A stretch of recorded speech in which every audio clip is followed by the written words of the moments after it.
مولانا شبلی نے انہیں مولانا آزاد کا بیٹا سمجھا. مطلب وہ لسان الصدق کے جو ایڈیٹر تھے وہ مولانا ابوالکلام آزاد تھے. وہ اتنی کم عمر میں انہوں نے اتنی اچھی سوچ جو ہے اس اخبار میں لکھی تھی جس کی وجہ سے لوگوں کو یقین ہی نہیں آتا تھا. اسی طریقے سے مولانا شبلی کو بھی یقین نہیں آیا ابوالکلام آزاد سے ملنے کے بعد کہ یہ وہی شخص ہے.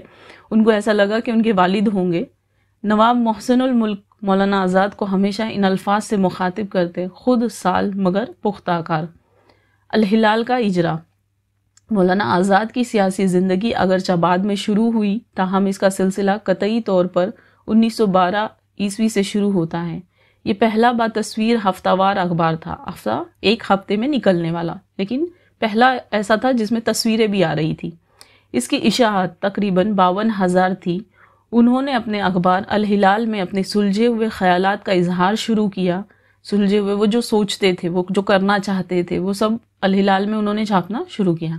الہلال ہندوستان میں اپنی طرز کا واحد پرچہ تھا جو اپنی ترتیب اور مواد کے لحاظ سے اس وقت کے بلند پایہ انگریزی اخبارات سے لگا کھاتا تھا. مطلب وہ اس طریقے سے ایڈٹ کیا جاتا تھا، اس میں لکھا جاتا تھا کہ اس وقت جو انگریزی اخبار مشہور تھے، لگا کھانا مطلب ان کی لائن میں، ان کے ساتھ آ کر، ان کے صف میں آ کر کھڑا ہو گیا تھا.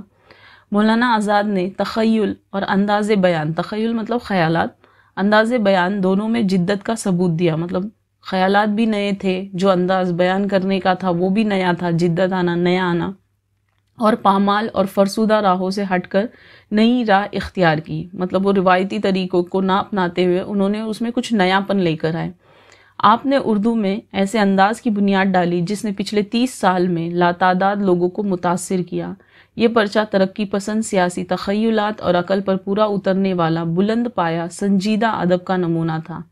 انگریزی پالیسی کے مضامین شائع ہوتے تھے. اب اس اخبار میں جو ہے سوچ بھی تھی، جو کرنا تھا وہ بھی انہوں نے شامل کیا تھا، لیکن اس وقت جو انگریز پالیسیاں بناتے تھے اس میں وہ شامل کرتے تھے، جس کی وجہ سے اس لیے انگریزی حکومت نے 1914 میں اس اخبار پر پابندی لگا دی. ابوالکلام آزاد کی مکتوب نگاری. مکتوب نگاری مطلب وہ جو انہوں نے جو خطوط لکھے، کیونکہ اردو ادب میں خطوط کو بھی بڑی اہمیت دی گئی ہے. مولانا ابوالکلام آزاد کے بارے میں اجمل خان نے غبار خاطر کے دباچے میں لکھا ہے: حضرت مولانا کی زندگی اور مختلف اور متضاد حیثیتوں میں بٹی ہوئی ہے. وہ ایک ہی زندگی اور ایک ہی وقت میں مصنف بھی ہیں، مقرر بھی ہیں، مفکر بھی ہیں، فلسفی بھی ہیں، ادیب بھی ہے، مدبر بھی ہے، اور ساتھ ہی سیاسی جدوجہد کے میدان کے سپہ سالار بھی ہے.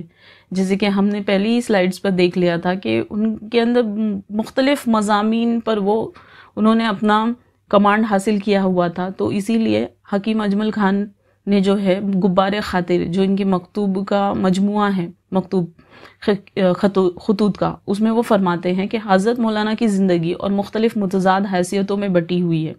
مطلب الگ الگ شخصیتوں میں آپ ان کو دیکھو گے، جیسے کہ وہ مصنف بھی ایک ہی وقت میں ہے، مقرر مطلب تقریر کرنے والا، مفکر فکر کرنے والا، فلسفی لکھنے والا، ادیب ادب لکھنے والا، اور سیاسی میدان میں سپہ سالار بھی ہیں. مولانا کے خطوط کے کئی مجموعے شائع ہو چکے ہیں، جن میں مکاتب ابوالکلام آزاد، نقش آزاد، تبرکات آزاد، کاروان خیال اور غبار خاطر خاص طور پر قابل ذکر ہے. غبار خاطر مولانا آزاد کے ان خطوط کا مجموعہ ہے جو 1942 عیسوی اور 1945 عیسوی کے درمیان زمانۂ اسیری میں لکھے گئے. مولانا کی زندگی کا بڑا حصہ قید و بند میں گزرا، مگر اس بار قلعہ احمد نگر کی اسیری ہر بار سے زیادہ سخت تھی. اب وہ سیاسی رہنما بھی تھے، اس لیے وہ جیل آتے جاتے رہتے تھے جیل، اور آپ نے دیکھا ہے کہ ان کو کئی دفعہ نظر بند بھی کیا ہے. پچھلی سلائیڈ پہ ہم نے پڑھا تھا. لیکن جب ان کو اس بار قلعہ احمد نگر میں جب نظر بند کیا گیا تو بہت سخت پابندیوں کے ساتھ قید کر دیا گیا تھا کہ ان سے کسی کی ملاقات نہیں ہو سکتی. تو وہی بتا رہے ہیں کہ بہت سخت اسیری تھی، کیونکہ اس بار نہ کسی سے ملاقات کی اجازت، نہ کسی سے خط و کتابت کرنے کی. کیا ہوتا تھا کہ جو سیاسی میدان میں ہیں، جو پولیٹیشین ہیں، جب ان کو قید کیا جاتا تھا سیاسی رہنماؤں کو، تو جب قید کرنے کے بعد ان کو اتنی اجازت ہوتی تھی کہ وہ کم سے کم کچھ نہ کچھ لکھ سکے، خطوط ایک جگہ مطلب وہ کسی کو بھیج سکے. لیکن اس بار ایسا کچھ بھی نہیں تھا. تو اس لیے مولانا نے دل کا غبار نکالنے کا ایک راستہ ڈھونڈ نکالا. اب کسی سے بات نہیں کرنا ہے, کسی سے ملنا نہیں ہے, تو جو بھی سوچ چل رہی ہے تو انہوں نے ایک راستہ نکالا. اس میں انہوں نے یہ کیا کہ اپنے ایک قدیم دوست مولانا حبیب الرحمن شیروانی کے نام خط لکھ رکھتے رہے. مطلب وہ بھیجتے تو نہیں تھے لیکن لکھ کر رکھتے تھے کہ ان کے دل میں کیا چل رہا ہے. اپنی بات جو ہے اس پیپر پر وہ اتارتے تھے. جیل سے رہا ہوئے تو یہ خط غبار خاطر کے نام سے چھپوا کر انہیں بھیج دیے گئے. جیسے کہ خط کا مطلب یہ ہوتا ہے کہ جب آپ لکھ رہے ہو, مطلب سامنے والا جس کو آپ لکھ رہے ہو ایسا محسوس ہو کہ وہ پاس میں بیٹھا اور آپ اس کو اپنی باتیں سنا رہے ہو. تو انہوں نے بھی وہی کیا کہ انہوں نے اپنے فرینڈ حبیب الرحمن شیروانی کے نام وہ خطوط لکھے, اور جیسے ہی وہ جیل سے باہر آئے, جیل سے رہا ہوئے, تو انہوں نے غبار خاطر مجموعہ بنایا ان خطوط کا اور وہ چھپوا کر ان کے دوست کو جو ہے بھیج دیا. خاطر کی ایک معنی دل بھی ہے. اب غبار کا مطلب ہوتا ہے کہ بہت ساری چیزیں آپ کے اندر بھری ہوئی ہے, اور دل یعنی دل کا غبار جو ہے انہوں نے ان خطوط پہ لکھ کر نکالا ہوا تھا. اس طرح غبار خاطر کا مطلب ہوا دل کا غبار. ایک خط میں شیروانی صاحب کو مخاطب کر فرماتے ہیں, اسے مالک رام جیسے محقق نے مرتب کیا, اور یہ کتاب ساہتیہ اکادمی کی شائع ہوئی مولانا آزاد کی زندگی کے حالات اور ان کے کوائف جاننے کے لیے بہترین ماخذ ہیں. تو مالک رام جیسے محقق یعنی تحقیق نگار نے اس کتاب کو ساہتیہ اکادمی سے شائع کروایا, اور مولانا آزاد کی زندگی کے حالات اور کیفیات کو جاننے کے لیے یہ بہترین ماخذ ہے. اگر آپ غبار خاطر کا مطالعہ کرتے ہو تو اس میں مولانا آزاد کی زندگی, ان کے حالات اور ان کے کیفیات سے آپ واقف ہو سکتے ہو. ایک خط میں شیروانی صاحب کو مخاطب کر فرماتے ہیں, جانتا ہوں کہ میری صدائیں آپ تک نہیں پہنچ سکیں گی, تاہم تبا نالا سنج کو کیا کروں کہ فریاد شیون کے بغیر رہ نہیں سکتی. آپ سن رہے ہو یا نہ سن رہے ہو, میرے ذوق کے مخاطبت کے لیے یہ خیال بس کرتا ہے کہ روئے سخن آپ کی طرف ہے. اب وہ کہہ رہے ہیں کہ مخاطب ہو کر بتا رہے کہ یہ جو تبا نالا ہے, مطلب میرا جو غم ہے, میرا جو سنج ہے, وہ بغیر سنائے میں رہ نہیں سکتا. آپ کے پاس وہ بات پہنچے یا نہ پہنچے, بس مجھ کو لکھنا ہے. اور مخاطبت, ذوق مخاطبت مطلب مجھ کو شوق ہے خطوط لکھنے کا, اور میں بس اس کو لکھ کر رکھ رہا ہوں, یہ آپ تک جب بھی پہنچے تب پہنچ جائیں. ایک جگہ یہ بھی لکھتے ہیں کہ لوگوں نے نام بری کا کام کبھی قاصد سے لیا, کبھی بال کبوتر سے, ہمارے حصے میں ان کا آیا. اب جیسے کہ وہ خطوط لکھ رہے تھے اور ان تک پہنچ نہیں رہے تھے, تو پہلے کے زمانے میں کیا ہوتا تھا کہ خطوط کو قاصد کے ذریعے یعنی خط پہنچانے والا کوئی ایک شخص ہوتا تھا, اس کے ذریعے پہنچایا جاتا تھا, یا کبوتروں سے پہنچایا جاتا تھا, لیکن ان کے پاس دونوں بھی فی الحال موجود نہیں تھے. تو یہاں پر وہ فرما رہے ہیں کہ ان کا, نیچے آپ کو اس کا مطلب بتایا جا رہا ہے کہ ان کا ایک خیالی پرندہ ہے جس کا کوئی وجود ہی نہیں. مطلب یہ کہ ہمیں کوئی نامہ بر میسر ہی نہ ہوا, مطلب آپ تک خطوط پہنچانے کے لیے ہمارے پاس کوئی ذریعہ موجود نہیں ہے. یہ صرف ایک سوچ ہے پرندے کی, ان کا جس کو کہا گیا ہے, ایسے کوئی پرندہ موجود نہیں ہے.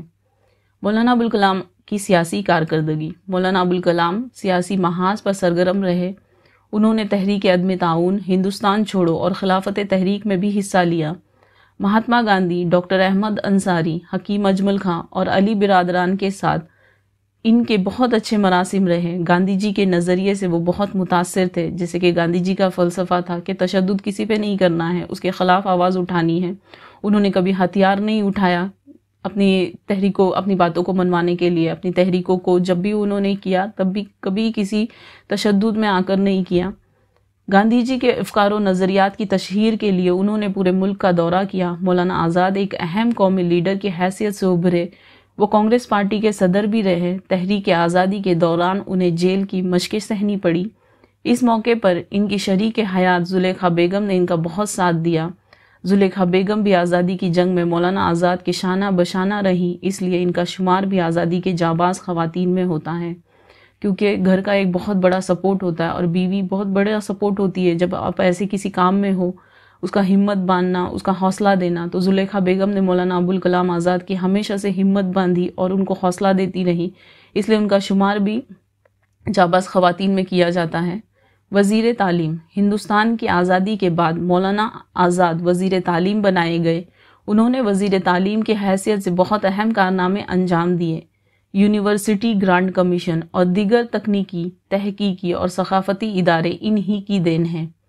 مولانا آزاد صرف ایک سیاستدان نہیں بلکہ ایک صاحب طرز ادیب, بہترین صحافی اور مفسر بھی تھے، جیسے کہ حکیم اجمل خان نے ان کو ان کے غبار خاطر کے دیباچے میں پہلے یہ بات کہہ دی تھی۔ انہوں نے شاعری بھی کی، انشائیے بھی لکھے، سائنسی مضامین بھی تحریر کیے، علمی و تحقیقی مقالات بھی لکھے، قرآن کی تفسیر بھی لکھی۔ تذکرہ ترجمان القرآن ان کی اہم تصانیف ہیں۔ اس ویڈیو میں آپ کو جو بھی معلومات دی گئی ہے اس کے ریفرنسز ہیں جن کتابوں کا مطالعہ کر کے یہ جو ویڈیو کی معلومات اخذ کی گئی ہے۔ سب سے پہلی کتاب ہے امام الہند حضرت مولانا ابوالکلام آزاد سوانح حیات انور دہلوی۔ دوسرا ہے اردو نثر کا تنقیدی مطالعہ از سنبل نگار ریختہ ویب سائٹ۔ اگر یہ ویڈیو آپ کو پسند آتی ہے تو لائک کیجئے، سبسکرائب کیجئے اور شیئر کیجئے اور کمنٹ کیجئے۔ جزاک اللہ اینڈ تھینک یو۔